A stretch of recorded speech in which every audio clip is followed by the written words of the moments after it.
चारिआडे प्रसारित हेउथुबा बात्या खबर संपूर्ण मिछ। एबे ओडिशा को नहीं बात्यार भय।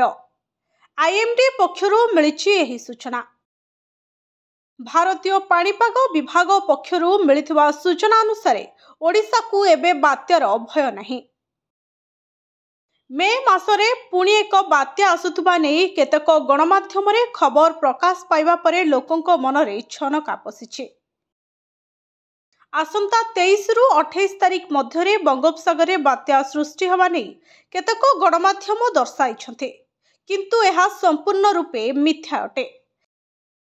एमितिकि आसुथुबा बात्यार ना शक्ति बोली रखिबाकू मध्य स्थिर होई सारिथिबा कहिछन्ते।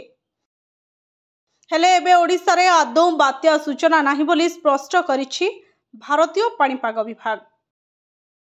एपटे राज्य रे कलबल करुछि ताते। आज तांडव रचिब कालबैशाखी। आज अधारू अधिक ओडिशा रे कालबैशाखीर संभावना रहिछि।